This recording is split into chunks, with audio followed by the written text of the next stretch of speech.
Hello students, வணக்கம். இன்னைக்கு நம்ம யூனிட் 9 ரே ஆப்டிக்ஸ்ல இருந்து ஒரு ரொம்ப இன்ட்ரெஸ்டிங்கான டாபிக் பார்க்க போறோம். அதுதான் reflection of light by spherical mirrors. இந்த கான்செப்ட் பிசிக்ஸை புரிஞ்சிக்கிறதுக்கு ரொம்ப ரொம்ப முக்கியம். பயப்படவே வேணாம்.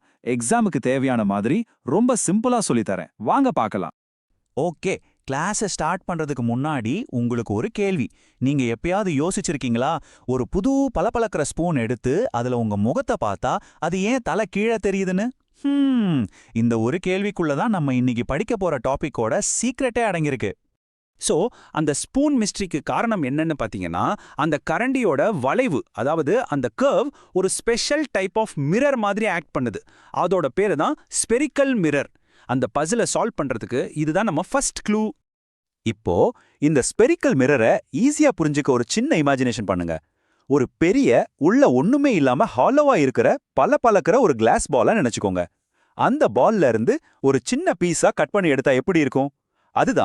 அதுதான் ஒரு ஸ்பெரிக்கல் மிரர். அவ்வளவுதான் கான்செப்ட்.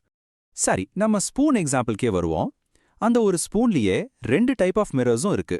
ஸ்பூனோட உள்ள பக்கம் குழியான பக்கம் இருக்குல்ல, அதுதான் கான்கேவ் மிரர்.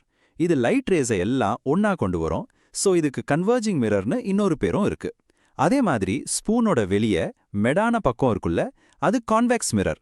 இது லைட் ரேஸை விரிச்சு அனுப்போம். ஸோ இதுக்கு பேரு டைவர்ஜிங் மிரர். சிம்பிள், அப்படிதானே? ஓகே, இப்போ அந்த ஸ்பூன்ல தெரியற இமேஜ்க்கு பின்னாடி இருக்கிற சயின்ஸ பார்த்துட்டோம். அடுத்த ஸ்டேஜ், இதுக்கு பின்னாடி இருக்கிற மேத்ஸ். பயப்படாதீங்க, எல்லாமே ஒரு சிம்பிள் மேஜிக் ஃபார்முலால அடங்கிருக்கு.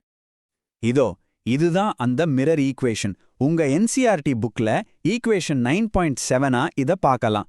இந்த formula object distance u, image distance v and focal length f இந்த மூணுக்கும் நடுவுல இருக்கிற ரிலேஷன்ஷிப்பை சொல்லுது. நல்லா நோட் பண்ணிக்கோங்க, எக்ஸாமுக்கு ரொம்ப ரொம்ப இம்பார்ட்டன்டான ஃபார்முலா இது. ஸோ அந்த ஃபார்முலால இருக்கிற u, v, f நான் என்னன்னு தெளிவா புரிஞ்சுக்கணும். uனா ஆப்ஜெக்ட் டிஸ்டன்ஸ், யானி மிரரோட சென்டர் பாயிண்ட், அந்த போல்ல இருந்து ஆப்ஜெக்ட் எவ்வளோ தூரத்துல இருக்குங்கிறது. vனா இமேஜ் டிஸ்டன்ஸ், அதே மாதிரி போல்ல இருந்து இமேஜ் எங்க எவ்வளோ தூரத்துல ஃபார்ம் ஆகுதுங்கிறது. f னா ஃபோக்கல் லென்த், அது அந்த பர்டிகுலர் மிரரோட ஒரு பேசிக் ப்ராப்பர்ட்டி. இந்த ஃபோக்கல் லென்த் f கண்டுபிடிக்கிறது ரொம்ப ஈஸி. அந்த மிரரோட ரேடியஸ் ஆஃப் கர்வேச்சர், அதாவது r-ல கரெக்டா பாதி தான் அது. உங்க என்சிஆர்டி புக்ல ஈக்குவேஷன் 9.3 பாத்தீங்கன்னா f ஈக்குவல்ஸ் r/2ன்னு சிம்பிளா கொடுத்திருப்பாங்க. ஃபார்முலா தெரிஞ்சிடுச்சு, u, v, fனா என்னன்னு தெரிஞ்சிடுச்சு. ஆனா ப்ராப்ளம்ஸை சால்வ் பண்ணும்போது யூக்கு ப்ளஸ் போடணுமா மைனஸ் போடணுமா, எஃப்க்கு என்ன சைன், இங்க தான் நிறைய பேர் மிஸ்டேக் பண்றாங்க. அதுக்கு தான் கார்ட்டீசியன் சைன் கன்வென்ஷன் ஒரு செட் ஆஃப் ரூல்ஸ் இருக்கு. இது நம்ம ஆப்டிக்ஸோட டிராஃபிக் ரூல்ஸ்னு சொல்லலாம். இந்த ரூல்ஸை கரெக்டா ஃபாலோ பண்ணா எப்பவுமே ஆன்சர் தப்பா போகவே போகாது. இப்போ 4 கோல்டன் ரூல்ஸ் தான், மனசுல நல்ல பதிய வச்சுக்கோங்க.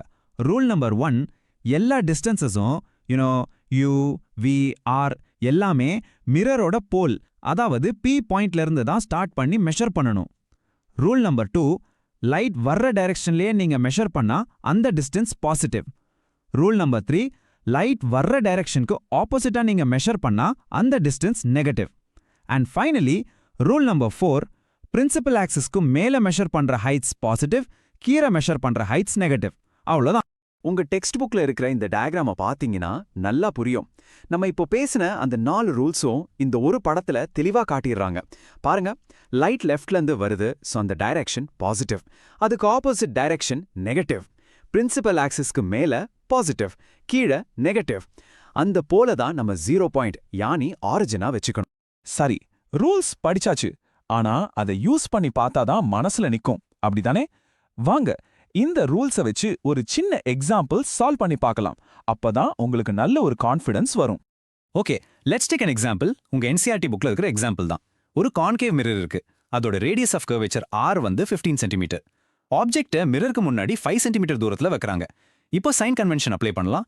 கான்கேவ் மிரருக்கு போல்ல இருந்து லைட்டுக்கு ஆப்போசிட் டைரக்ஷன்ல தான் r மெஷர் பண்ணுவோம். So r is equal to -15 centimetre. அதனால focal length f is equal to r/2. So f is equal to -7.5 centimetre.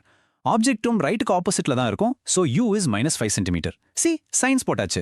இப்ப நம்ம கிட்ட சைனோட கரெக்ட் வேல்யூஸ் இருக்கு. இதை அப்படியே எடுத்து நம்ம மிரர் ஈக்குவேஷன்ல சப்ஸ்டியூட் பண்றதா அடுத்த வேலை.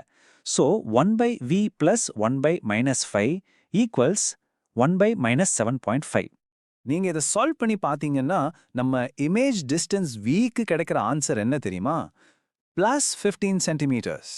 ஓகே, 15 சென்டிமீட்டர்ஸ்னு புரியுது. ஆனா அந்த ப்ளஸ் சைன், அதுக்கு ஒரு இம்பார்ட்டன்ட் மீனிங் இருக்கு. ப்ளஸ் வந்தாலே அந்த இமேஜ் மிரருக்கு பின்னாடி ஃபார்ம் ஆகுதுன்னு அர்த்தம். அது ஒரு வர்ச்சுவல் அண்ட் எரெக்ட் இமேஜ். அடுத்த பார்க்க போற செக்ஷன் ரொம்ப ரொம்ப முக்கியம். எக்ஸாம்ல மார்க்ஸ் போறதுக்கு காரணம் பெரிய கான்செப்ட்ஸ் இல்ல, நம்ம தெரிஞ்சே பண்ற சின்ன சின்ன தப்புகள் தான். அதை தான் நம்ம சைலண்ட் கில்லர்ஸ்னு சொல்லுவோம். இந்த மிஸ்டேக்ஸை அவாய்ட் பண்ணா ஃபுல் மார்க்ஸ் வாங்குறது ஈஸி. முதல்ல பெரும்பாலான ஸ்டூடெண்ட்ஸ் நினைக்கிற ஒரு தப்பான விஷயம், கான்கேவ் மிரர்னா எப்பவுமே ரியல் அண்ட் இன்வெர்டட் இமேஜ் தான் ஃபார்ம் பண்ணுன்னு. இது 100% தப்பு. அப்போ கரெக்டான ஐடியா என்ன? ஆப்ஜெக்ட மிரரோட போலுக்கும் ஃபோக்கஸ்க்கும் நடுவுல வச்சா, நம்ம எக்ஸாம்பிள்ல அப்படிதான் வச்சோம். u = 5 சென்டிமீட்டர், ஆனா f = 7.5 சென்டிமீட்டர்.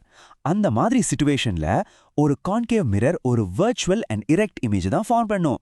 நம்ம ஆன்சர்ல v = +15 சென்டிமீட்டர் வந்தது இதுக்கு தான் ஒரு ப்ரூஃப். மறக்காதேங்க. இன்னொரு சூப்பர் காமன் மிஸ்டேக், நிறைய பேரு கான்வெக்ஸ் மிரரோட ஃபோக்கல் லென்த் f நெகட்டிவ்னு எடுத்துக்கிறாங்க. இது சைன் கன்வென்ஷன்ல பண்ற ஒரு பெரிய தப்பு. ப்ராப்ளமோடைய டோட்டல் ஆன்சரையே மாத்திரும். இத ஈஸியா ஞாபகம் வச்சுக்க ஒரு சிம்பிள் ட்ரிக் சொல்றேன். Convex mirrors have a positive outlook. இதை ஞாபகம் வச்சுக்கோங்க. அதாவது கான்வெக்ஸ் மிரரோட focal length f4 and radius of curvature 6 ரெண்டுமே எப்பவுமே பாசிட்டிவ் தான். Easy trick, right? சரி, நம்ம செஷனோட கடைசி பாகத்துக்கு வந்துட்டோம். இப்போ ஃபைனலா ஒரு குயிக் ரிவிஷன். எக்ஸாம்க்கு போறதுக்கு முன்னாடி இந்த பாயிண்ட்ஸை மட்டும் ஒரு தடவை பார்த்துட்டு போங்க, போதும். ஒருவேளை நீங்க கேட்கலாம், சார் ஏன் இந்த சைன் கன்வென்ஷனுக்கு இவ்ளோ இம்பார்ட்டன்ஸ் கொடுக்குறீங்கன்னு. காரணம் இருக்கு. இந்த சாப்டரோட அடுத்த டாபிக் என்ன? லென்சஸ். அந்த லென்சஸ் டாபிக்கும் எக்ஸாக்டா இதே சைன் கன்வென்ஷன் ரூல்ஸ் தான் யூஸ் ஆக போகுது. சோ இங்க மாஸ்டர் பண்ணிட்டீங்கன்னா அங்க ரொம்ப ஈஸியா இருக்கும். ஒரு கல்லுல 2 மாங்கா. Okay, let's do a quick summary. Point number 1, spherical மிரர்ஸ்னா ஒரு ஹாலோ ஸ்பியரோட பார்ட்ஸ். பாயிண்ட் 2, கான்கேவ் மிரர் லைட்டா கன்வர்ஜ் பண்ணும், அதனால அதோட f negative. Point 3, convex mirror லைட்டா டைவர்ஜ் பண்ணும், so f பாசிட்டிவ். பாயிண்ட் 4, நம்ம magic formula 1/v + 1/u = 1/f. And point 5, எல்லாத்துக்கும் மேல சைன் கன்வென்ஷன் தான் மோஸ்ட் இம்பார்ட்டன்ட் ரூல். இப்போ உங்களுக்கு அந்த ஸ்பூனோட சீக்ரெட் தெரிஞ்சிருச்சு. அதோட உள்ள கான்கேவ் பக்கம் ஏன் தலைகீழா காட்டுதுன்னா புரிஞ்சுக்கிட்டீங்க. அப்போ ஏன் அந்த ஸ்பூனோட பின்பக்கம், அதாவது அந்த கான்வெக்ஸ் சைடுல பார்த்தா உங்க ரிஃப்ளெக்ஷன் எப்பவுமே நேரா அப்ரைட்டா தெரியுது? இப்போ படிச்சதை வச்சு யோசிச்சு பாருங்க, உங்களால ஆன்சர் கண்டுபிடிக்க முடியும். நெக்ஸ்ட் செஷன்ல